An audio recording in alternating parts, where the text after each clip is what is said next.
तारीख थी 6 अप्रैल 1994। Gym burden और शेख एक्सली नाम के दो एक्सपीरियंस डाइवर्स मेक्सिको के रहस्यमयी जैकेटन सिंक होल में डाइविंग करने पहुंचे। उनका लक्ष्य था इस सिंक होल की इतनी गहरी गहराई तक जाना जहां आज तक कोई नहीं पहुंचा, यानी जैकेटन सिंक होल में डेप्थ का वर्ल्ड रिकॉर्ड बनाना। लेकिन जैसे ही ये दोनों डाइव करते हैं, जिम बर्डन ने पानी के अंदर कुछ ऐसा देखा जिसे वह जिंदगी भर नहीं भूल पाए। बर्डन ने वहां एक खौफनाक मंजर देखा, जिसके बाद वह कभी उस गहरे पानी में जाने की हिम्मत नहीं जुटा पाए। इसके बाद मैक्सिकन सरकार ने हमेशा के लिए इस सिंक होल में डाइविंग पर रोक लगा दी। पर आखिर उस दिन ऐसा क्या हुआ था जो सब कुछ बदल गया? 29 जून 1968 इस दिन 19 साल के शेख एक्सले और उनका छोटा भाई एडवर्ड एक्सले दोनों वाकुला स्प्रिंग्स में स्विमिंग करने जाते हैं। चिलचिलाती गर्मी में ये एक बेहतरीन और शांत जगह थी जहां बहुत कम लोग जाते थे। जब दोनों भाई वहां पहुंचे तो उन्होंने देखा कि हर जगह बड़े बड़े साइन बोर्ड्स लगे थे जिन पर साफ लिखा था कि यहाँ स्कूबा डाइविंग करना मना है। ये देखकर दोनों के दिमाग में एक खुराफाती आइडिया आता है और वो स्कूबा डाइविंग की जगह फ्री डाइविंग करने का फैसला करते हैं। अब स्कूबा डाइविंग में एक इंसान पानी के अंदर स्कूबा टैंक के साथ जाता है जिसमें कंप्रेस्ड एयर होती है और उस मदद से वो लंबे समय तक सांस ले सकता है। लेकिन फ्री डाइविंग में कोई इक्विपमेंट नहीं होता। आपको पानी के नीचे जितना गहरा जा सके जाना होता है और आप कितनी देर तक वहां रह सकते हैं यह आपके सांस रोकने की क्षमता पर निर्भर करता है।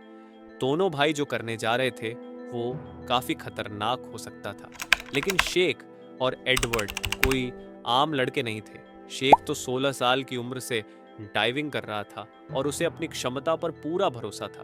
वह अपने इलाके के किसी भी इंसान से ज्यादा देर तक सांस रोक सकता था और इस वजह से शेख बहुत फेमस था। उस दिन दोनों भाई डाइविंग करने के मूड में थे।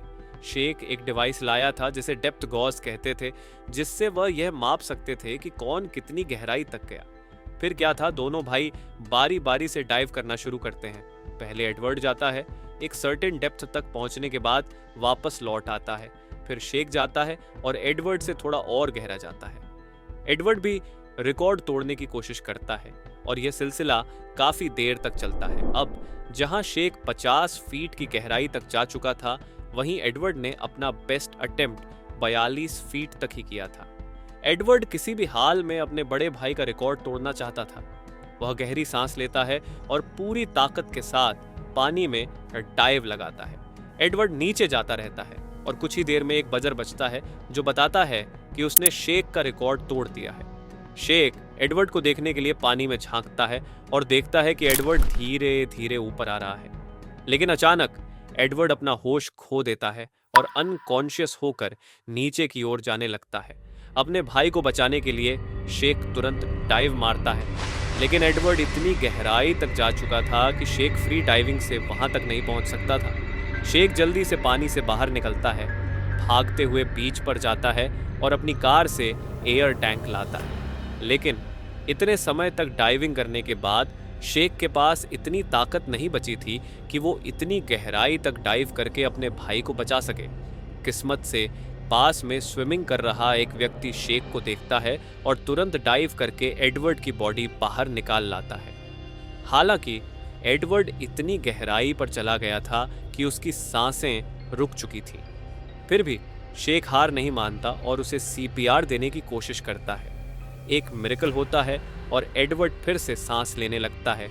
शेख तुरंत उसे हॉस्पिटल ले जाता है, लेकिन अफसोस उस रात एडवर्ड को ब्रेन डेड डिक्लेयर कर दिया जाता है। अपने छोटे भाई की डाइविंग के दौरान मौत शेख के लिए बहुत बड़ा झटका था। इसके बाद शेख अपनी पूरी जिंदगी डाइविंग के सेफ्टी स्टैंडर्ड्स को स्थापित करने के लिए समर्पित कर देता है। शेख यह निर्णय लेता है कि वह अपना करियर केव डाइविंग में बनाएगा, जिसे उसने 16 साल की उम्र में पहली बार अनुभव किया था। लेकिन केव डाइविंग क्या होता है?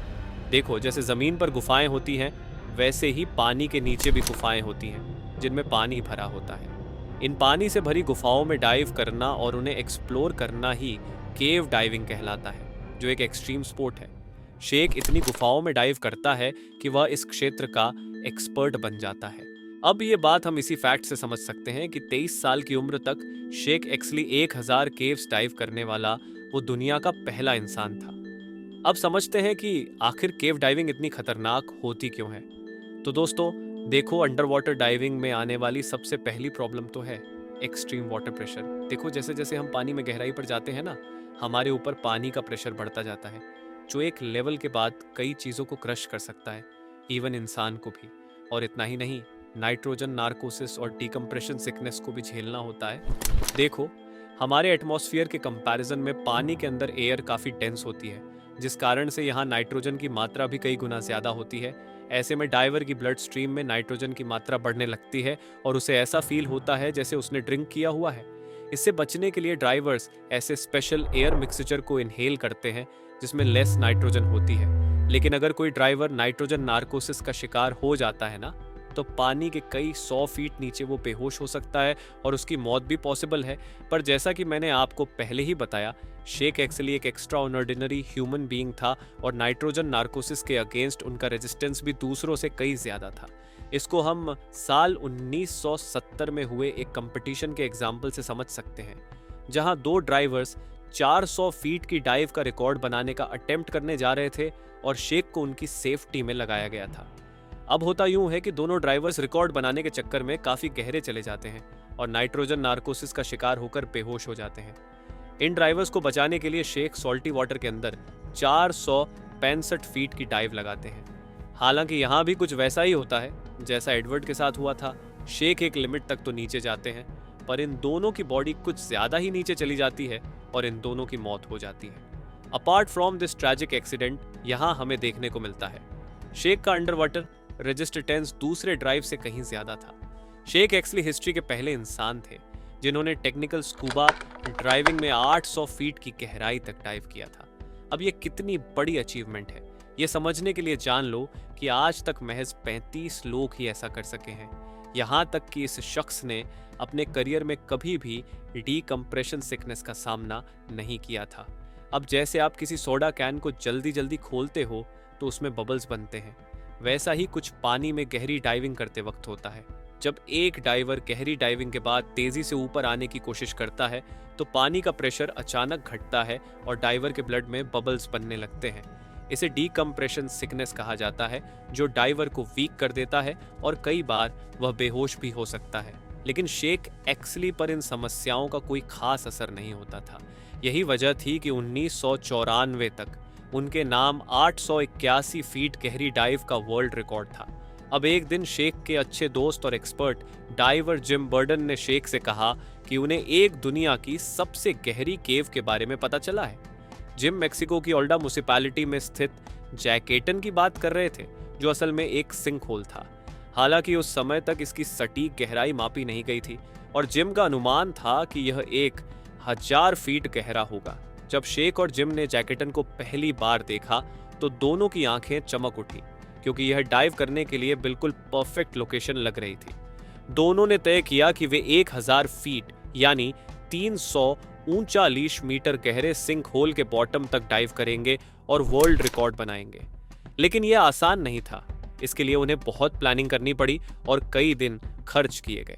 शेख और जिम अपनी टीम को तैयार करते हैं, जिसमें जिम की पत्नी कैरन हॉल, शेख की एक्स वाइफ मैरी एलन और एक डॉक्टर एन क्रिस्टोफ शामिल थे।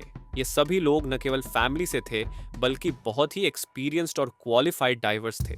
जैकेटन के पास पहुंचकर ये सभी लोग वहां की स्थिति का विश्लेषण करते हैं। जैकेटन सिंक होल के चारों ओर ऊंचे पेड़ लगे थे, जिनके बीच से डाइविंग करना मुश्किल था। फिर ये दोनों डाइवर्स तय करते हैं कि वे पास की 181 मीटर लंबी स्ट्रीम से एंटर करेंगे, जो जैकेटन से सीधे जुड़ी हुई थी। अब बारी थी डाइव की पूरी योजना बनाने की।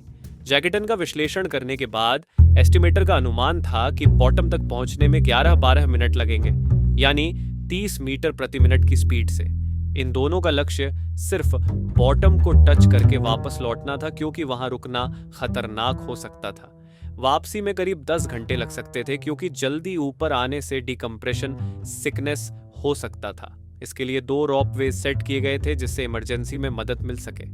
वे नाइट्रोजन, ऑक्सीजन, हीलियम और नियॉन का मिश्रण ले गए थे, क्योंकि विभिन्न गहराई पर अलग अलग गैसों की जरूरत होती थी। वे 30 एयर सिलेंडर्स ले जाने वाले थे, क्योंकि सफर लंबा था। 6 अप्रैल 1994 को दोनों ने जैकेटन सिंक होल में डाइव किया। डाइव करते समय वे महसूस करते हैं कि यह सफर 12 मिनट से ज्यादा लंबा होने वाला है। हालांकि यह कोई बड़ी समस्या नहीं थी क्योंकि दोनों अनुभवी थे। जब जिम बर्डन करीब 750 फीट की गहराई तक पहुंचते हैं तो उन्हें सांस लेने में कठिनाई होने लगती है।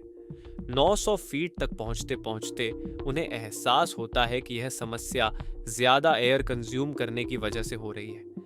तभी जिम को शेक के रोपवे पर कुछ गड़बड़ महसूस होती है और वह घबराते हैं। इतनी गहरी पानी में अंधेरा इतना ज्यादा था कि जिम शेक को देख नहीं पा रहे थे। फिर भी वह आगे बढ़ते हुए 282 मीटर तक पहुंचने में कामयाब होते हैं, जो एक वर्ल्ड रिकॉर्ड था। तभी उन्हें सरफेस से सिग्नल आता है कि शेक मिसिंग है। इन दोनों के डाइव करने के 15 मिनट बाद सरफेस पर मौजूद टीम नोटिस करती है कि शेक की रोवे साइड से बबल्स नजर नहीं आ रही हैं, यानी उन्होंने सांस लेना बंद कर दिया है। शेक की एक्स वाइफ मैरी एलन तुरंत पानी में डाइव लगाती है और शेक को ढूंढने की कोशिश करती है, लेकिन शेक कहीं नहीं मिलता। पूरी टीम घंटों तक शेक की तलाश करती है पर सफलता नहीं मिलती। 3 दिन बाद जैकेटन सिंक होल से शेक की बॉडी रिकवर की जाती है, जो अब मृत थे।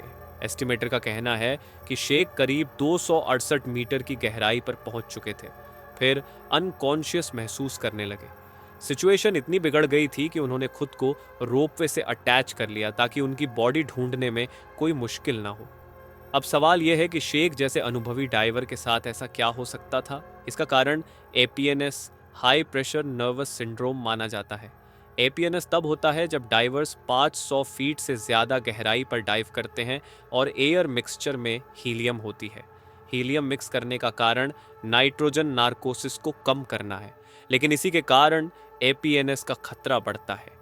इतनी गहराई पर हमारा नर्वस सिस्टम हीलियम के साथ अजीब तरीके से व्यवहार करने लगता है, जिससे बॉडी कांपने लगती है और मसल्स कोऑर्डिनेशन खो जाती है। एपीएनएस का असर व्यक्ति की शारीरिक और मानसिक क्षमता पर निर्भर करता है। शेक जैसे अनुभवी डाइवर में भी एपीएनएस ने असर किया।